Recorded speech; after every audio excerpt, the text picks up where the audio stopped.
Hey everybody, I'm Jack Midkiff and welcome to my podcast. Really happy that you are with me today. I would encourage you, as I always do, to share this with your friends. Someone the other day had called someone else and asked them for something inspirational, and they shared my podcast with them. And when I found that out, I was really excited about that. Because that's what I want to do, is I want to just talk about stuff that will help you. And even stuff that maybe if it doesn't help you all that much, it's just interesting or entertaining or whatever. But I would love for you guys to go follow me on socials. Follow me, hit the subscribe button on YouTube. On Spotify, go follow over there and just be a part of these. We release one every week, and I always like to talk about stuff that's relevant and stuff that, like I said, will either help you or entertain you or provoke your thought or something. But on my socials, it's Jack_Midkiff.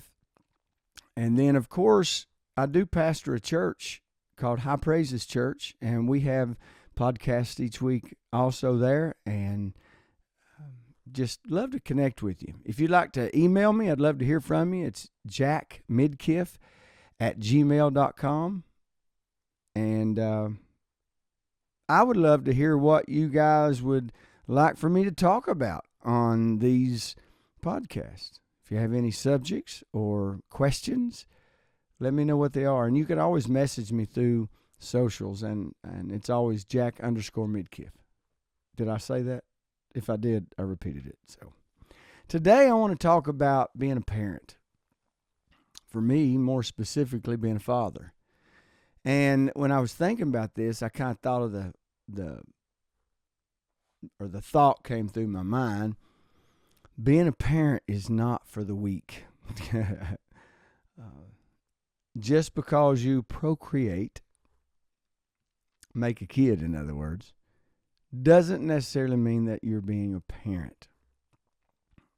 And I want to talk about what it means for a little while, what it means to be a parent, and then what it means to not only to be a parent and in our role to always be a good parent to like our younger kids or whatever. How should we treat our parents in turn, even when they haven't been great parents? Because I get that a lot. I get a lot of people talking to me about, things that their parents did, or unfortunately, a lot of cases it's didn't do. So how do you deal with that? But first, I want to talk about being a parent myself. One of the things when my kid's mother and I first got together and got married, because we didn't date long. We met April 18th of 1989. We got married on July 29th of 1989. And coincidentally, we weren't pregnant at the time. We weren't expecting kids. That's not why we got married. But in 1991, we did have our first little boy, and we wanted that. We wanted. I've heard people say, "Well, I really didn't want to be a parent." And hey, not casting any shade on anybody. You can do what you want or want what you want. None of my business. But from the get-go, I hadn't really thought about being a parent until I married LaDonna. But then immediately I did. I wanted to be a dad, and she wanted to be a mom, and so we would talk about it. And we got married in '89, and then in late '91 we had our first, and then in '96 we had our second. In 2002 we had our third, and then I made a doctor's appointment, and that was it. So, but I wanted to be a parent. So I think one thing that parents, this is my opinion, and if I say anything in this that you disagree with, hey, you have the right. And I'm not saying I'm the authority on this. I just know that I have always loved being a parent, and I have my ideas of what being a good parent means, and I just want to share some of that today. If you're a young man or even a young woman and you aren't a parent yet, or you're just becoming a parent, there's things I wished I'd have known, things I wished I'd have listened to, and then some things nobody's told me, but I wished I'd known to be. First thing that I wished someone would have said is chill. Just chill out. Especially, and I will tell you, it wasn't all me, but especially especially the first one, Jackie Lee got old enough to walk. Man, it felt like that we were planning on what college team he was going to play on. So therefore, every opportunity when he was too young to play, it didn't matter. She found a way, LaDonna found a way to get him in that league. And if I had things to do over again on my part, I would have probably chilled out just a little bit in a lot of areas with all three of my children. Now, there's a fine line between pushing them to be their best and pushing them to be what you think their best is. I've learned that, especially, now I was all of a sudden talking about little kids. Now I'm going to go up to a little more closer to adult. I wish that I would have probably kept some of my opinions to myself when my kids were choosing things or choosing not to do things, and just said, hey, I support you. If they would have asked my opinion, I could have told them what my opinion was. But a lot of times as parents, we feel this huge responsibility for our children's decisions. And as that is true when they're little, we have to change as they change, as they grow. And as the older they get, they have to know that their decisions produce their reward or consequence. And if we're always there to, number one, give them our opinion, then usually we're also going to involve ourselves to try to fix the mistake or help when they come up short. And so, yeah, the first thing I probably would do if I could do it over, and hey, I'm hoping to get grandkids, so maybe I can be a better grandparent, right, because of this. And even I hope it makes me a better parent to my adult children now. But chill out. Just take a big old deep breath, because most of the time, your kids really are only going to do what they want to do anyway. They're human beings, and that is what human beings do. They do what they want to do. Me included, you included, our kids included. So what I've kind of come to, however, as an adult, when my kids do things that I think they should do something different, because that's always going to be, I believe. I think we're always going to have opinions about what our children do or don't do because we love them. We're vested in them. We've got all those years, however old they are, we've got all those years vested in their well-being. And so there's nothing wrong with having an opinion or wanting them to do the very best. I think you need to make sure that you temper that with selflessness. You know, we don't need to be selfish, especially after our kids get grown. We need to want the best for them, but not the best for us that we think is the best for them. Now, what happens when your kids, whether they're little bitty or whether they're, teenagers or whether they're adults, what happens when they just absolutely do the opposite of what you want them to? Well, when they're little bitty, you've got to teach them. You've got to, because kids don't come into this world. And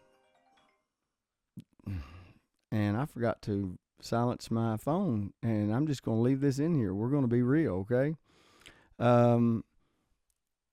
Kids don't come into this world with all the right answers.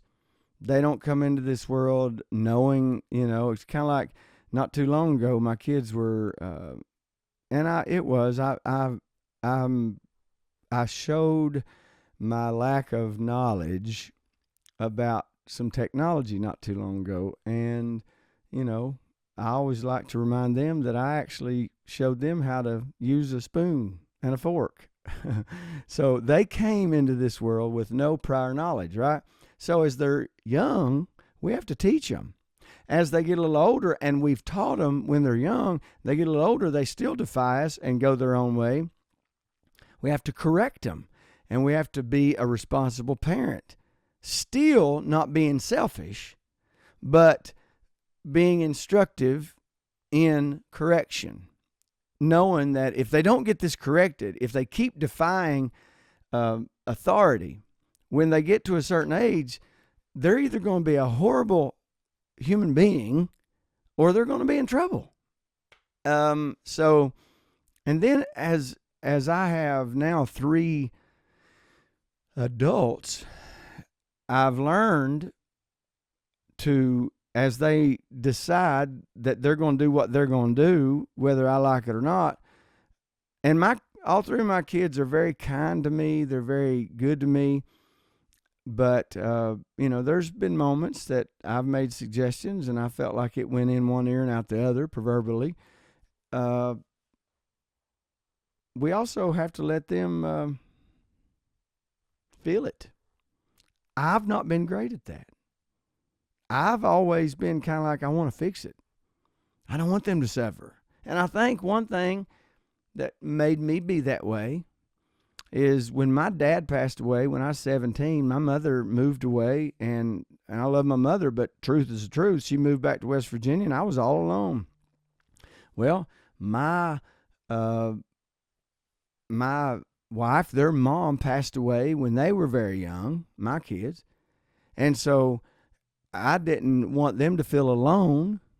So therefore, I have really stepped in sometimes when they didn't make the best financial decision, when they spent too much money, when they did, and I fixed it. Well, I've also had to adjust my way of doing things because, first of all, if they did make them, some of the best lessons, let me insert this. Some of the best lessons as an adult I've learned, unfortunately, have been through the mistakes I've made and felt the pain of them. And I had to come to the realization a little while back that if I always help them fix the mistake, they'll never learn from the mistake. And so if my kids choose to do something that they want to do, even if I have a different opinion and it backfires on them, I have to let them, it's hard.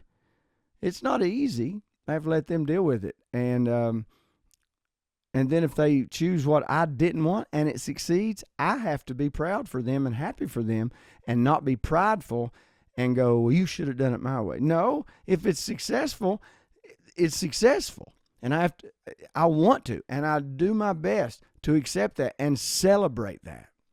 So, yeah, it's parenting at different stages successfully requires change.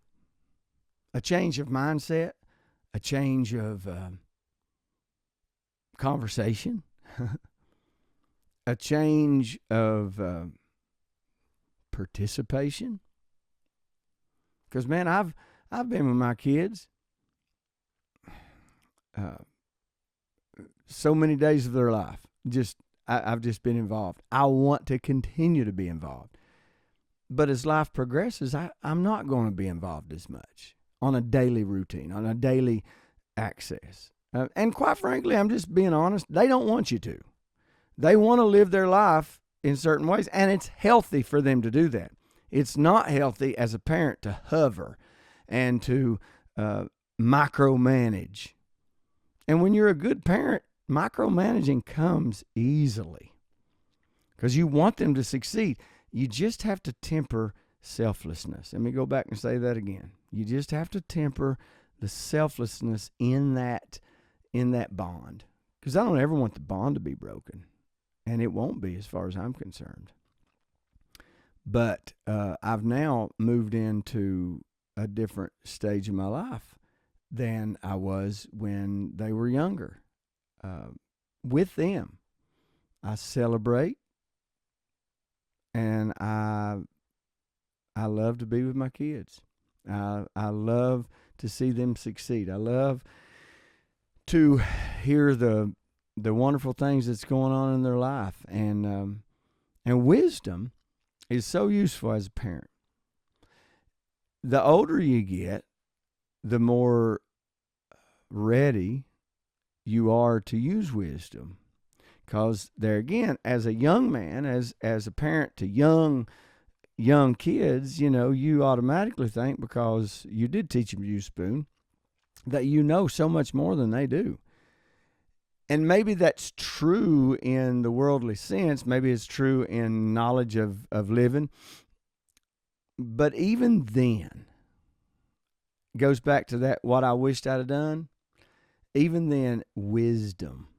Wisdom is the ability to know the difference. The difference in a moment, the difference in a countenance, the difference in a season, the difference in what your kid needs and what they really don't need, and just, what they need versus what you want them to have, what they need versus what you think is best, what they want versus what you're willing to allow them to do for themselves. So being a father is the pinnacle of my life. It's I hesitate to say an achievement, because I don't feel like I've achieved being a great father. I feel like it's a daily walk. And my hope is, at the end of my walk in life, then I can be deemed a great father. I don't really think that I've achieved that yet, because it's still a journey. I heard someone say one time about their 18-year-old child, "Well, I got him raised. I'm done." Okay, that's your deal, I guess, but how do you get done being a parent? How do you not be a parent to a 31-year-old? How do you not be a parent? I haven't gotten here yet, but to a 40-year-old. They need you in a different way, but they still need you. They don't need you to tell them how to use the spoon. They don't even need you to tell them, a lot of times, hopefully, at 40, they don't need you to tell them how to manage their checkbook. Maybe they don't need you to do a lot, but they still need you to be a parent. We just have to, as parents, find our lane and stay in it. It's kind of like when I was in driver's ed in high school. My driver's ed teacher was Mr. Starrett, and we were going through a intersection one day, and he said, "The law says that you do not change lanes going through an intersection." Now, I don't know if that's the law or not. That's what he told me, and because he was my authority figure in that particular class, I listened to that, and still to this day, and I've been out of high school a lot of years. I think about 30 35 or 36 years now, I still think about that. You don't change lanes going through an intersection. Well, as a parent, we have to find our lane. As a parent to older adults or to adults, we have to find our lane and stay in it. Stay in your lane. If you want your relationship with your adult children to be good, quit telling them everything that you think when it's unsolicited. If my kids hear this, they're liable to send this to me for me to listen to. I don't know. I hope not, but because that's why I wouldn't allow the great father status to be put on me right now, because it's still a learning process, and we still fail at certain things. But you've got to, as an adult parent or a parent to adults, you have to find your lane and stay in your lane. Because I imagine, I don't know, he didn't give us a reason, he just said that was the law. I imagine the reason that you stay in your lane going through an intersection is because it could cause a crash. Well, as a parent, when you don't stay in your lane appropriately, it causes crashes. I actually know parents and children that, the children are not young at all. The children are parents to grown adults themselves, and they don't speak to their parents. Their parents don't speak to them. How sad. You know what? I'm not judging them, but it's just sad. And so I don't ever want there to be a day that there's anything around or anything between me and my kids. And here's what I've come to understand.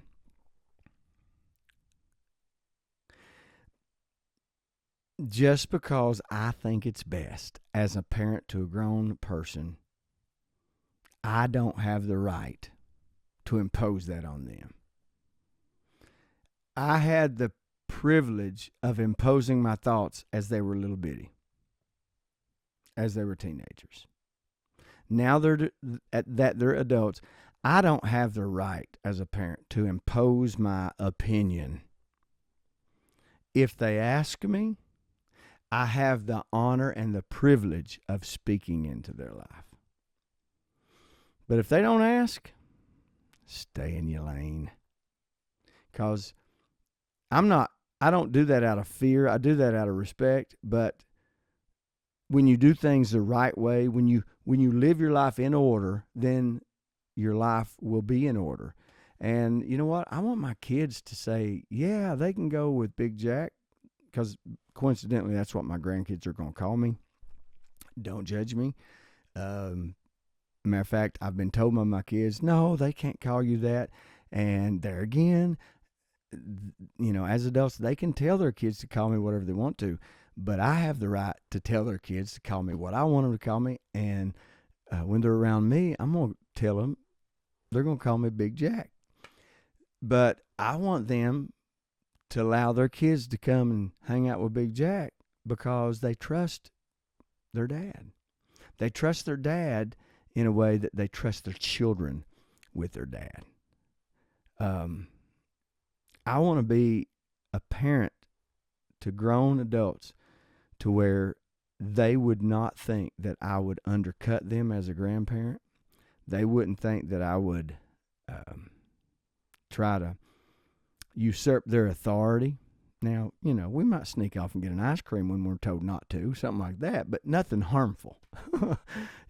As you can tell, I'm looking forward to being a grandparent. But nothing harmful. And the way that you gain respect is you act respectfully. That's how you gain respect. As a husband, and that goes husband or wife, but as a spouse, as a child, as a coworker, as a boss, as an employee, as a pastor, as a church member, as a teammate, the way you get respect is act respectfully. And so as a parent, I respect my kids. I live my life in a way that hopefully they can respect me. And then maybe one day, as they're driving away from the cemetery, a long time from now, then I can get the title of a great dad. But right now, I'm still working on the things that I'm sharing with you. I'm still chipping away every day, and I don't ever want, I'm 53, when I get to be 73, 83, even 93, and my kids come to me, or my kids act in a way, or my kids say something, I want to be able to be respected. So therefore, I will always be respectful to my kids. And so, being a parent is not for the weak, but it's achievable. A good parent status is achievable. It's just not something that you achieve and stop. Achieve and stop. It's a lifestyle. Being a good employee is a lifestyle. Being a good Christian is a lifestyle. Being a good spouse is a lifestyle. Being a good parent is a lifestyle. So find that lifestyle and live in it. And then as your kids grow up, enjoy your adult friend/kids. Because I do. I've got 3 incredible human beings that I call friend that just so happen to be my kids. And I just want that for you too. So I hope this has been helpful. If I've said anything that you go, nah, that's not right. Well, you know what? That's okay. Because maybe it ain't. It's just my opinion. But I'm Jack Midkiff, and you've been listening and watching my podcast, and I appreciate that so much. Go follow me, Jack_Midkiff on all the socials. Follow me on Spotify, YouTube, and all that. Share it with your friends. And hey, I'll catch you next time. Have a great one.